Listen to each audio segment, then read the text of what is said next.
Bonsoir à tous, il est 19h50, bienvenue dans ce journal. Un journal qui, vous le verrez, est marqué par l'esprit de la fête nationale d'indépendance. Une fête qui est précédée depuis 9 ans maintenant de la célébration de la journée de l'excellence, une cérémonie présidée par le chef de l'État Alassane Ouattara. Et à l'approche du traditionnel discours à la nation du président de la République, les partis d'opposition attendent un message fort, des réactions à découvrir dans ce journal.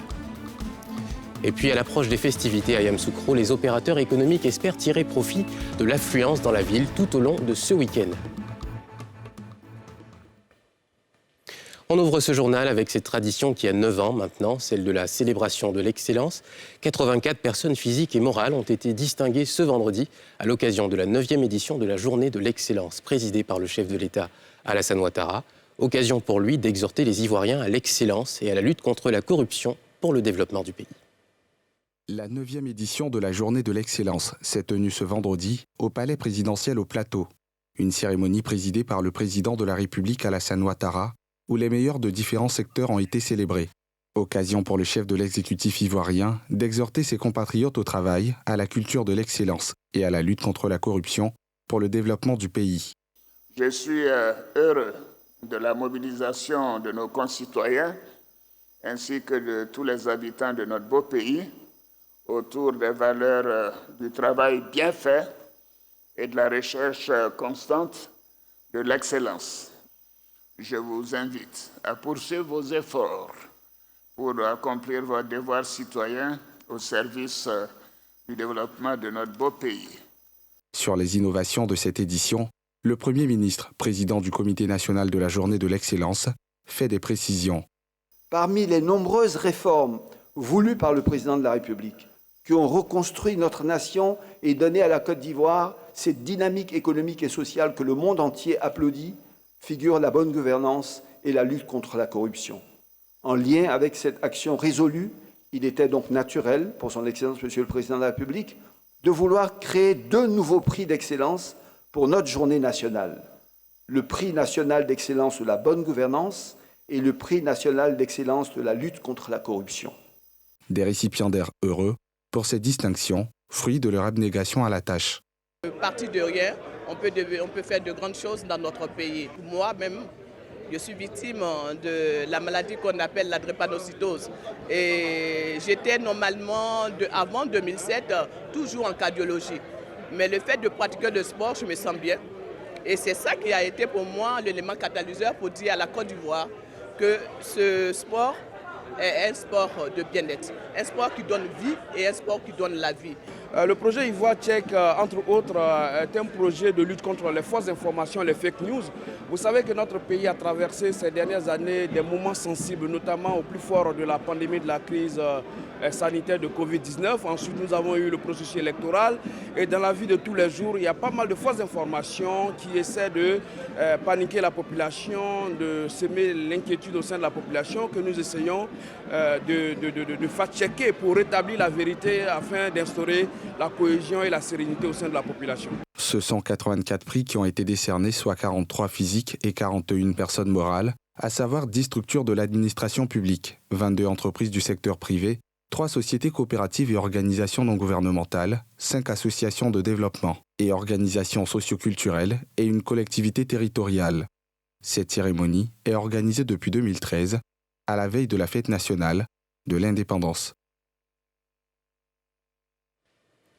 La cérémonie de remise de diplôme des étudiants de l'École nationale supérieure de statistique et d'économie appliquée s'est tenue ce vendredi à l'université Félix Houphouët-Boigny de Cocody.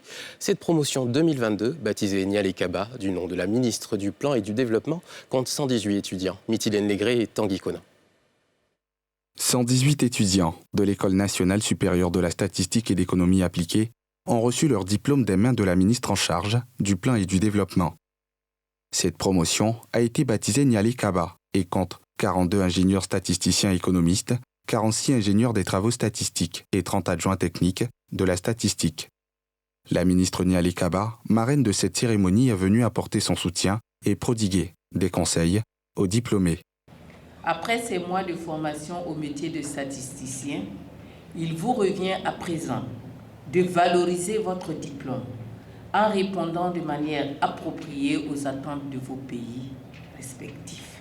Ayez de la rigueur envers les autres, c'est certain, parce que vous êtes appelés à être des leaders, mais ayez de la rigueur envers vous-même, parce que c'est ça qui vous permettra d'être des leaders respectés, des leaders reconnus. Cette diplomation est le résultat de 2 et 3 années de formation. L'encadrement suit donc à l'NCA, c'est plus qu'une école, un esprit. Donc ils sont donc formés dans un esprit. Nous disons à l'UNCA qu'un étudiant n'est pas anonyme. Chacun compte. Parce que chacun compte, on va appeler chaque étudiant par son nom, on va le suivre de manière particulière. Ces nouveaux diplômés ont exprimé leur joie. Je suis très heureuse parce que les 3 années de formation n'ont pas du tout été évidentes, mais on est très contents quand même parce que nous sommes sortis de cette formation haut la main avec beaucoup d'acquis et nous sommes prêts à affronter le monde du travail. Je retourne dans mon pays ayant reçu une formation de qualité avec des enseignants de qualité et c'est vraiment une fierté, une joie que je rentre pour travailler pour mon pays, pour montrer en fait la valeur de notre école qu'on a acquis grâce aux enseignements qui ont été dispensés. L'année 2022 marque la sortie des dernières promotions des ingénieurs des travaux statistiques et des adjoints techniques de la statistique. Et ce dimanche, la Côte d'Ivoire moderne aura 62 ans. Au moment où l'on prépare cet événement, la classe politique ivoirienne invite les Ivoiriens à tourner définitivement les pages sombres de l'histoire du pays. L'opposition, quant à elle, attend des actes forts du chef de l'État qui prononcera son traditionnel discours à la nation à la veille de cette fête. Ce 7 août 2022 marquera les 62 ans de l'indépendance de la Côte d'Ivoire. Une célébration qui intervient dans un contexte d'accalmie politique dans le pays. À la cérémonie officielle qui se déroulera à Yamoussoukro sont attendus les anciens présidents de la République, Henri Konan Bédié, président du PDCI-RDA, Parti démocratique de Côte d'Ivoire, et Laurent Gbagbo, le chef du Parti des peuples africains PPACI, aux côtés du président ivoirien Alassane Ouattara. Pour l'opposition politique ivoirienne, ce contexte doit être mis à profit pour accélérer le processus de réconciliation nationale. C'est un acte important, un acte historique, et qui vient consolider d'autres qui ont été posés précédemment. Notre vœu le plus cher, c'est que dans la foulée de tous ces engagements, de toutes ces décisions, tous nos frères et sœurs qui ont encore le cœur lourd parce que certains de leurs parents sont encore en prison ou hésitent à rentrer en Côte d'Ivoire, puissent eux aussi retrouver le sourire parce que des décisions ont été prises en faveur de l'élargissement de tous les prisonniers des différentes crises que nous avons connues. Que nous en finissions et que tout ce qui peut nous rappeler, n'est-ce pas, ce passé douloureux et je dirais, j'ajouterais injuste, n'est-ce pas, disparaisse. Et que les Ivoiriens, de façon résolue, regardent de l'avant. L'union, n'est-ce pas, se constate partout. Et les Ivoiriens mettent la main ensemble. Quand on est au pouvoir, on pense à la Côte d'Ivoire et non à son parti. C'est cela que souhaitent les Ivoiriens. Que les préoccupations, les propositions, les résolutions qui ont été arrêtées à l'occasion de la 5e phase du dialogue aient une réponse, n'est-ce pas, dans le discours du président Alassane Ouattara. L'orange, le blanc et le vert sont visibles partout à Abidjan et à l'intérieur, surtout à Yamoussoukro, capitale politique, qui fait sa grande mue pour la grande fête. Ces 62 années d'une vie de Côte d'Ivoire indépendante se sont appuyées sur des symboles de la République, notamment l'hymne national. Quelle est son origine et quel message adresse-t-il aux Ivoiriens? Mardoché Kouassi et Eric Kimou nous invitent à le découvrir dans ce reportage.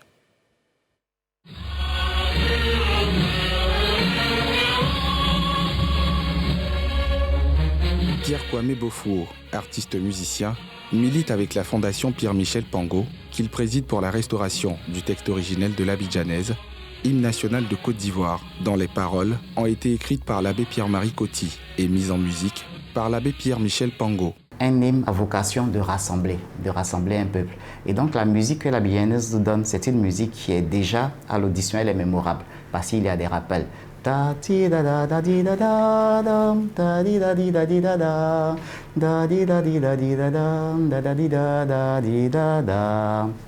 la première phrase et la même phrase revient. Ce qui fait qu'on n'a pas besoin de chercher beaucoup de choses. Et ensuite, nous arrivons sur le refrain. Le texte de la mélodie du refrain, c'est la la la la la la la la la la la la la. Nous avons déjà une formule rythmique qui caractérise les hymnes, c'est-à-dire un peu la marche militaire, ta ta ta ta ta ta ta. Mais ici, elle est beaucoup plus solennelle. Et donc, musicalement, l'Abidjanaise est vraiment un hymne qui est simple à retenir. Ce texte original aurait par la suite subi des modifications pour donner le texte actuel, qui n'est qu'une partie du texte intégral. Quoi qu'il en soit, au moment où l'on parle de célébration de l'indépendance, l'hymne doit être au centre de toutes les attentions. On accorde de l'importance à l'hymne national si on accorde de l'importance à la nation. Et lorsqu'on accorde de l'importance à la célébration de la fête de l'indépendance. L'hymne national, c'est un message, c'est un texte qui provient du cœur de ceux qui ont aspiré à la création, à la naissance d'une nation. Plus que la devise et les autres éléments, l'hymne national, c'est un texte qui révèle, n'est-ce pas, l'âme d'une nation, le message fort. L'Abidjanaise appelle en effet les Ivoiriens à prendre leurs responsabilités et toute leur place dans l'édification de cette nation et de l'accomplissement de sa destinée. L'hymne national de la Côte d'Ivoire dit que nous sommes une terre d'espérance, que nous sommes un pays à vocation d'hospitalité, que nous devons être des fiers artisans, que nous devons être des légions remplies de vaillance. Ce vers de l'hymne national qui dit si nous avons dans la paix ramené la liberté, notre devoir sera d'être un modèle de l'espérance promise à l'humanité. Donc, conscient de ce défi dans lequel nous propulsent les pensées de nos pères fondateurs, nous sommes obligés de nous considérer d'une certaine façon et de travailler à cet égard. Dans sa version complète, l'hymne national de Côte d'Ivoire compte 5 couplets, conclus par 2 refrains, alternés à chaque couplet. Lors d'événements publics et officiels, seul le premier couplet est chanté. Les couplets suivants sont rarement chantés. Plus rarement encore, sont-ils connus du grand public. Et à 2 jours de la célébration de la fête nationale, la capitale politique ivoirienne s'active pour accueillir les festivités, une occasion que les opérateurs économiques de la ville ne veulent pas manquer. Tous sont à la tâche pour recevoir les potentiels clients qui viendront participer à cet événement, une occasion d'améliorer leur chiffre d'affaires. Au pied de la basilique, les préparatifs de la fête nationale vont bon train. Si on peut voir le drapeau orange, blanc, vert flotter dans la ville, dans les établissements de commerce, on s'active pour prendre toute la place dans cet événement. Cette boulangerie, par exemple, est en rénovation. Nous sommes en train de refaire un peu quelques façades, la peinture de quelques façades et se préparer vraiment pour pouvoir accueillir aussi le président et tous ceux qui vont l'accompagner vraiment dans cette fête d'indépendance-là. Si le responsable de cette boulangerie se donne tant de mal, c'est parce qu'il garde bon espoir quant à l'augmentation de ses recettes en cette période. Je crois qu'au niveau de la finance, j'ai l'impression et je souhaite aussi que ça puisse vraiment booster notre finance. Chez certains opérateurs économiques, notamment les hôteliers, on sent déjà les effets positifs de la cérémonie. La fête d'indépendance a impacté véritablement notre activité parce qu'il faut dire que nous affichons 60 à 63% de taux d'occupation d'habitude. Mais pour cette fois-ci, depuis le début de la semaine, nous sommes pratiquement à 100% de taux d'occupation. Les clients continuent d'appeler, ils appellent. Malheureusement, il n'y a plus de disponibilité. Même constat dans cet espace culinaire.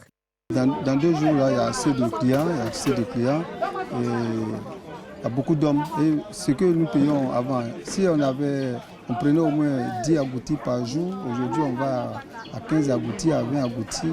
Là, comme ça va, ça marche bien. Si on a 10 000 francs, aujourd'hui on va à 20 000 ou bien à 25 000. Pour tous ces opérateurs économiques, le même vœu, l'organisation plus fréquente d'événements de cette envergure. Certains ministères et des mairies viennent de signer une convention relative à la plateforme collaborative de contrôle de construction. Cette plateforme a été initiée par le ministère de la Construction et de l'Urbanisme pour trouver une solution au problème d'effondrement de bâtiments en Côte d'Ivoire. Mithilène Légré. Les ministres de la Construction, de l'Hydraulique, le district d'Abidjan et l'Union des villes et communes de Côte d'Ivoire ont décidé d'unir leurs forces pour résoudre les problèmes d'effondrement et lutter contre les constructions anarchiques en Côte d'Ivoire. Cette nouvelle collaboration s'est matérialisée par la signature de la charte de la plateforme collaborative de contrôle de construction. Les 10 ministères se sont réjouis de ce partenariat. Je voudrais commencer par exprimer ma joie en tant que membre du gouvernement pour la réalisation et l'opérationnalisation d'un projet important pour le gouvernement et en tant que citoyen pour un pan de l'effort de reprise en main du contrôle de l'urbanisation dans notre pays. Pour la bonne exécution de ces contrôles de construction, le gouverneur du district autonome d'Abidjan a apporté des suggestions.